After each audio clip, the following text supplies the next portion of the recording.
Howdy, everyone. Greg Martin, Fighting Texas Aggie class of 2001, and I've got Chris Hunter, Fighting Texas Aggie class of 1998 here, and we've got a special treat for y'all today. We have got three amazing Aggie entrepreneurs, and we're doing this right in the middle of the COVID-19 crisis. So we thought that we'd pull in three of the fastest growing Aggie entrepreneurs and ask them and dig deep into them and their business and how they're dealing with COVID-19. How has this changed their business? How has this changed how they look at business? How do they lead? So I want to say a big introduction to Robert Sheets, class of 2009 with Odin Heavy Industries. We've got Jack Perry, Fighting Texas Aggie class of 1999 with Doorstep Digital, and Derrick Ratliff, Fighting Texas Aggie class of 2007 with a couple different companies, but specifically Horizon Firearms. So, gentlemen, thank you all so much for joining us today. Appreciate it. Thank you for having us.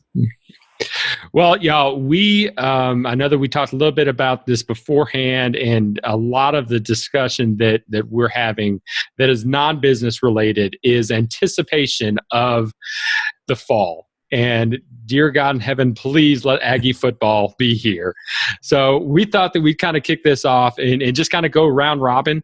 Like I said, just tell us if you have a particular Aggie football game or a sports memory that you'd like to share with the Aggie Nation. Sure, I do.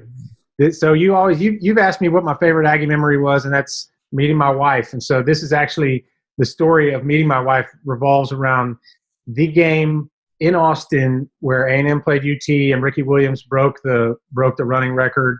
Across it. And so on that weekend is a weekend when I decided to let the books loose a little bit, relax, and I met a cute girl. And she stuck with me 19 years, pretty good. So I remember vividly in the UT stadium.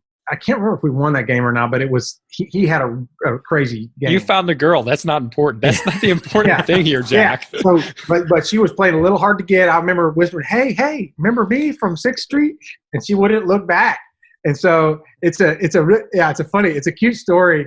And she's up here doing laundry. Sometime. I don't know if she heard me say that, but she has her own version of that story. But it had a little bit to do with a girl playing the game and playing a little hard to get.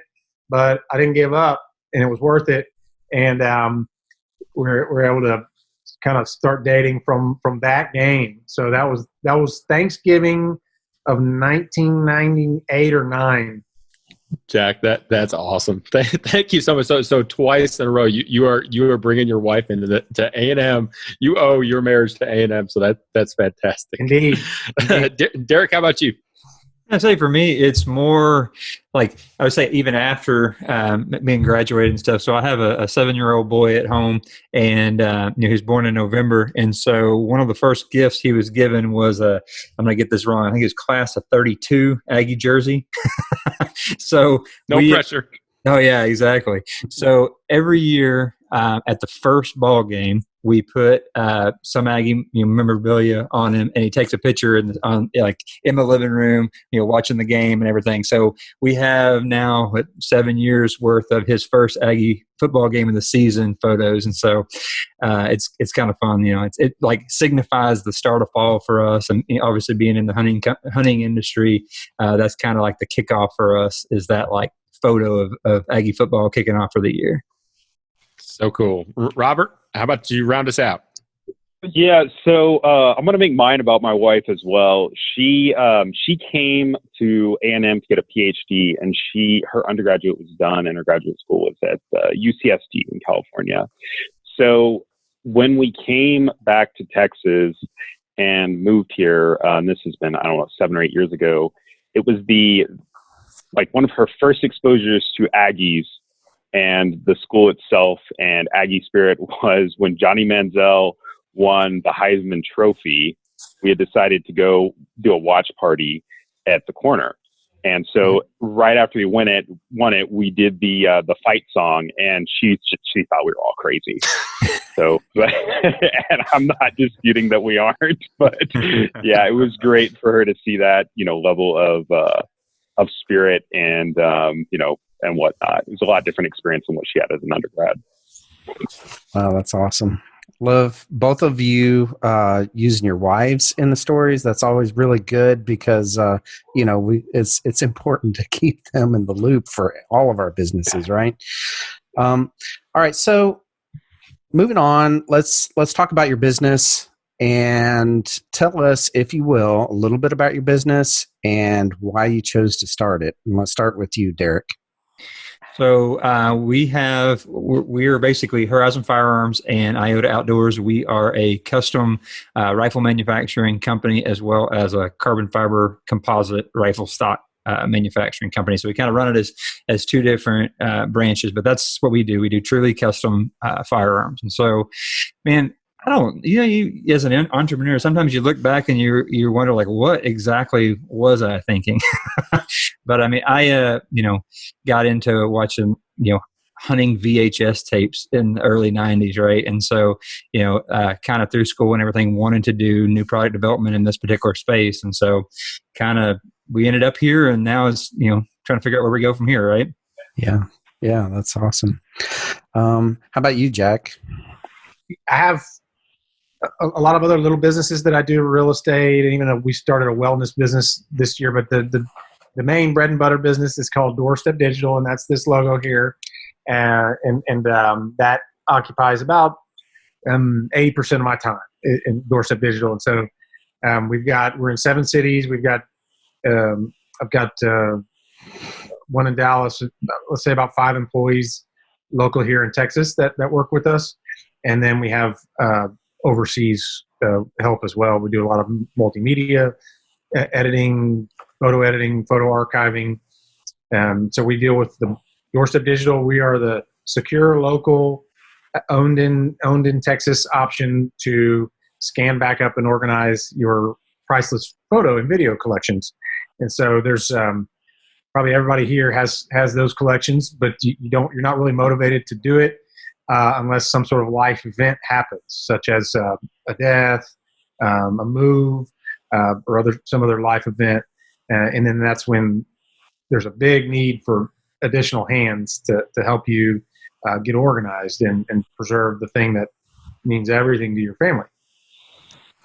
So I gotta ask, after our last podcast, did your Panda rental business just take off? I'm seeing that that's the next Aggie 100 winner.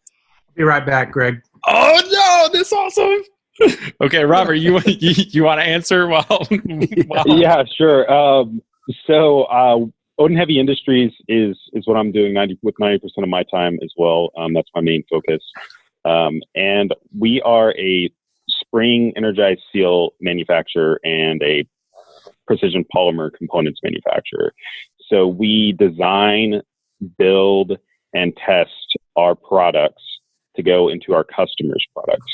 So we supply mostly business to business to OEMs in oil and gas, chemical processing, just like other manufacturing industries, automotive, a little bit of aerospace as well.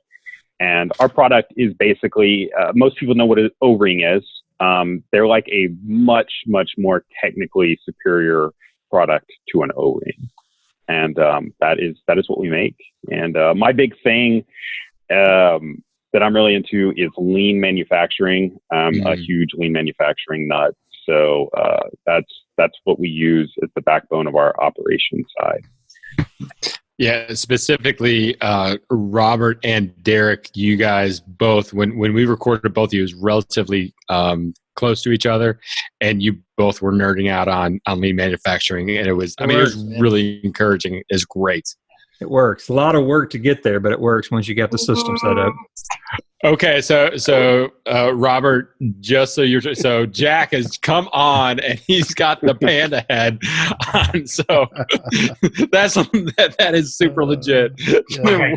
What do you think? Yeah. On the podcast, you're not going to be able to see it, but trust me, it's hilarious. But I'm screenshotting that, and I think that's probably going to be the MasterClass, icon that we use. Please. There. Yes. Thank you for indulging me. Let me pull out the Panda mask for a minute. Well, that's great. So obviously, with three of you have got very diverse businesses. What I've heard from all of you is that all of you aren't satisfied with just having one business. You have to have at least two or three, and really to be able to see how do you lead your business. And we're going through a time that has never ever the country, the world has never experienced anything like this. So I'd like to ask the number one question to kind of really dig into this is, how has COVID-19 and the effects of shelter in place and all the other things that we've experienced in the last 12 to 15 weeks, how has that impacted your business? And what are you doing to change to, this is Aggie Growth Hacks, what are you doing to hack your way out of that challenge? We had May actually was one of our best months all year. We've had kind of a slowish June, but we kept battling. And so I'm probably similar to Derrick and Chris. Is the other gentleman on the line? Robert. Yeah. So I'm similar. And when a crisis or something happens, we don't just sit back and say, let me just wait for government checks to come in. Let me just wait for this thing to figure itself out. If I'll speak for myself, but I'll probably speak for you guys. We go and jump in and attack the situation. And I come up with new ways to reorient my employees, to scale back, to cut expenses. I mean, there's a list of 20 things I'm sure we're all doing, but it got really intense, no doubt. It got very intense. It got very challenging. We had to retool. One thing specifically we've done that's different is I've done some initiatives. We started a new business 3 years ago called Rise Yoga and Wellness, and we put the pedal to the metal in that business, and kind of got that. That was kind of a wish list thing that we had time to do. And so we've got it going. And now I've been already teaching yoga classes last week, and it's been something on my heart that I've wanted to do for a long time, because that wellness, I feel like if we can take care of our bodies, then as entrepreneurs, the rest takes care of itself. We can be productive. We can be profitable. Our employees will be directed. We'll make customers happy. But in this time where it's been real challenging, I've kind of turned the focus on wellness and yoga and back to the body. And we have an entity we started 3 years ago after Harvey, but I've been wanting to kind of save money and not start it. But this was an opportunity to, probably like these other guys, to start new initiatives that have been on your heart that you hadn't really had time or money or resources to do. But we had a lot of time here, and to kind of start something that's been on your heart for a while. That's one thing that we handled this difficult time of restrictions and not being able to do exactly how you want it. So we just kind of, entrepreneurs will find a way around that. So let's dig into that just a little bit there. What exactly did you do with so is that like a yoga studio? I mean, is that people coming into a yoga studio? And if so, like during this COVID time, if you started it up in that period of time, I'm pretty sure you were shut down. So how did you pivot your company? Yep. How did you pivot that company specifically during this time? Yep. So it's called Rise Yoga and Wellness, and the Facebook group is called Rise Wellness. I have been looking for a retail space for a while, and I held off, and we still have held off. So we have no space. We just have a group, and then we've made a small agreement with a shared workspace here in the city center of Houston, and they're letting us use their patio. So it's nice. There's restrictions on it. It's outdoors, so we have to space out there, 7 feet, and then we can have no more than 10. But it's worked out. It's outdoors, and so we kind of get around some of the things there. So we offer basically outdoor classes and patio classes, and so for now that's been great. And it's real small right now, but I enjoy it. And we kind of like, I'm sure a lot of these entrepreneurs, you work on making agreements, narrow agreements that don't shackle you for years. So we have a very simple agreement with that workspace. We're going to do Friday classes, and then we've already gotten people signing up. They like our style, and they like having to be able to come from their workspace and just go right to the patio. And the city center in Houston's a neat area, and so we feel like we're building something really cool over there. And then on the off days, we'll say, hey, we're going to be at this park. Come to the park. And so that's the way around all these rules, and we're going to have to get real creative as entrepreneurs and use outdoors, use shared spaces, use private, individually owned spaces to get stuff, because the businesses with long-term commitments and long-term leases are having to change their game. And we've been having to do a little bit of that with Doorstep Digital, but we've had to limit hours and stuff. I'm curious to hear the other guys. Yeah, and both of you guys are in some type of manufacturing, so I'd really love to hear both of y'all's. Robert, you want to roll next? Yeah, sure. So I think what we've had to do is we're very oil and gas dependent, always have been, and the rig count went from somewhere around 1,000 rigs down to 266, I think, over the last week, and so that's a huge faucet of revenue that just got turned off, basically. So we've had to really evaluate every single thing that we do and understand, does this add value to our customers? Is this, and this is people, things, everything. What is the purpose of everything? Do we keep it? If we keep it, how do we utilize it best? And we've taken, my role as an entrepreneur has been to provide leadership to people.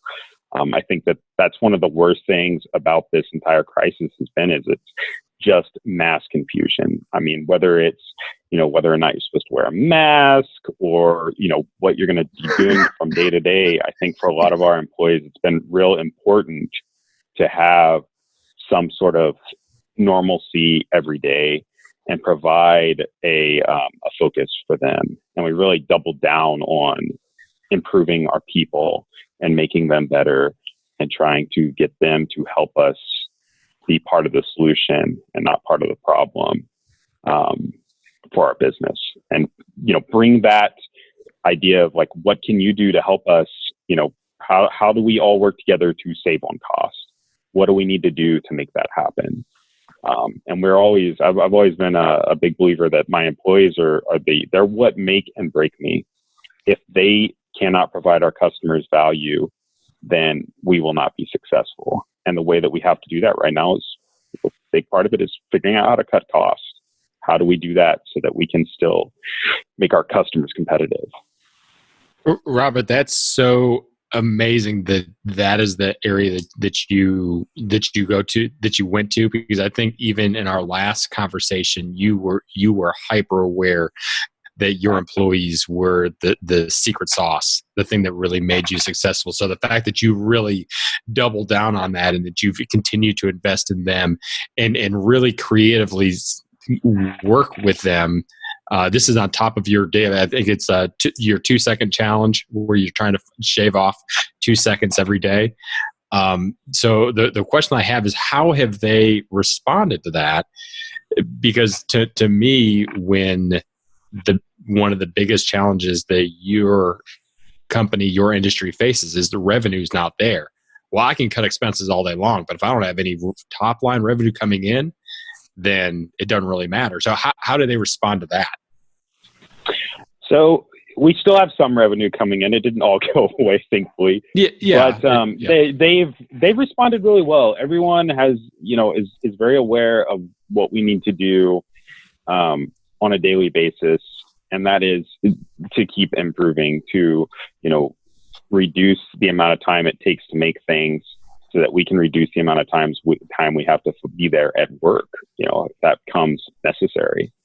So everyone has responded really well. In the past, we'd used overtime somewhat to compensate for increases in orders and whatnot, and we've had to scale some of that stuff back. It's just not possible to work like we were whenever you've got 30% of the business that you had before, basically. So it's I've been surprised. I've been very pleasantly surprised that people really stepped up to the plate. And if they haven't, you have to have A lot of times you have to have a tough conversation with people. If they're not there to support you, I've told people this for years. It's not necessarily the individual employee that is the concern. It's everyone. We are a team. We are an organization. And if someone is not there and present like the rest of the people, they are not just letting me down or one person down or themselves down. They're letting our customers down and the rest of the people there. And they're gonna, you can't let people drag you down and make you fail. So. Yeah, but being part of the family definitely goes both ways. You're going to support them, exactly. But they need to help too. So exactly very cool. Thank you for sharing. Derrick, how about you?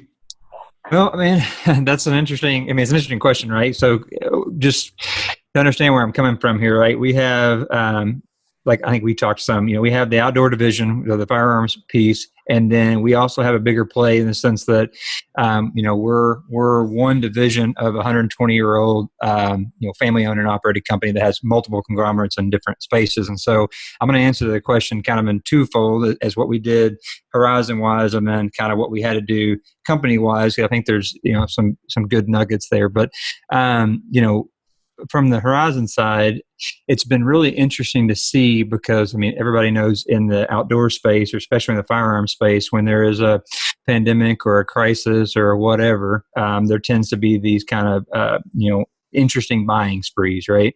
And being in this industry, doing the firearms since early 12, this would be I would say the widest array of customer base that we've seen. And talking in the industry, that seems to be a common thread, meaning that if you thought you had your customer pegged, say a normal firearms company that was dealing in ARs or handguns or protective firearms, you thought your customer base was this. Well, your customer base is actually this now, and so for a lot of first-time buyers and stuff coming through now, how did that affect us at the horizon? Because we don't sell directly to, we're not a factory rifle company, right? We have our own line of rifles. So for us, it was, I think one of the other guys, who was Robert, said, it was really trying to narrow down some comfort level of customers, right? So on the horizon side, we tend to be a higher end item, more of a luxury based item. And so that particular customer segment was looking for some normalcy, right? It's like, I can do what I want to do because that's what I've done to get myself here. And this is what I want. And I need some comfort level in, so we've actually, booked a lot more of our real custom storytelling type, firearms during this space. On the flip side, our IOTA company sells more mass market. And typically when there's big buying sprees, people will go buy, a factory rifle and then want to upfit it with new stuff, right? And so on the IOTA side, we took a real hard pivot. We were tied in pretty strong with one particular distributor that was servicing the market for us, took it as an opportunity to spin out really quickly and create an e-commerce platform for IOTA that sold on a direct-to-dealer basis, right? Set it up where a dealer could log in, send us their firearm stuff, get on, get their pricing, and start stocking and using our IOTA branded product. Because unlike a lot of people, on the firearm side specifically, we scrambled really quickly. And we do defense work, right? So we had our defense letter. We had all of our stuff all put in place very, very quickly, so that we were essentially an essential business. So we didn't do any shutdowns. The only thing we really changed on the horizon side was our retail front. And that was mainly because we were spending a lot of time servicing, people who weren't technically customers, right? And so just as trying to figure out what that looked like. And then kind of big picture wise, I think, one of the guys that said it too, it's like you learn real darn quick what is a fixed expense and what is a variable expense and start really putting some numbers down. And so luckily we've got a great CEO on our family company side and kind of saw this coming from when it was still over in China, because we do truck accessory parts, we do gold and silver, and we do a lot of wire products. So wire products, we have a pretty good thumb on what's happening in China because we compete against them all the time, right? And so starting to see orders kind of flow back over. And so what we did is we looked at our receivables across the board, offered for the first time ever some, early pay discounts and stuff to try and get cash as king, right? So we want to be sitting well with cash. Looked at our lines of credits and stuff, and then basically took our cash and put it into our gold and silver company and sort of hedged our line of credit, right? And sort of wrote it out. Then we took a look and said, even on the Horizon side, this, maybe I shouldn't say this, but it's like we wanted to know that our employees were going to have long-term, jobs, right? And so we took a few weeks there and said, all right, we're not going to produce product across the board, and we're going to basically work on lean principles and continuous improvement. And what we were hoping was by doing that, we'd come out a little stronger on the other side and be able to guarantee at least 3 to 4 more weeks worth of work for employees. And that ended up working pretty well. We saw our ranch hand business, make some hospital beds. Our wire division, is making thousands of IV baskets a week that wasn't there before. And even on the stock side, we did a few runs there, face shields, took our carbon fiber equipment and made face shields to try and figure out, where can cash come from? How do you support the other divisions? And then started to, cross-pollinate employees, sales from this company would help sales from that company. And so trying to get tighten the belt, figure out what you had to have. And then last thing I'll say, and I'll shut up, but we cut off all credit cards except for mine and the other subsidiary presidents. And now we have a twice a week approval meeting for all purchases. And what is amazing about that, you cut, there's a lot of fluff in there that you didn't realize was in there. And I mean, our first, run, our credit card bills were a third of what they were running. Right. And now it's like, that's the new normal, which is great. So you start getting this mentality of questioning, okay, what do I have to have? And getting, like I said, more lean on inventory. The only thing that I would say that really hung us out with is, component flow from other companies that weren't making those same, investments. So yeah, that's kind of what, I don't know, long answer to a short question.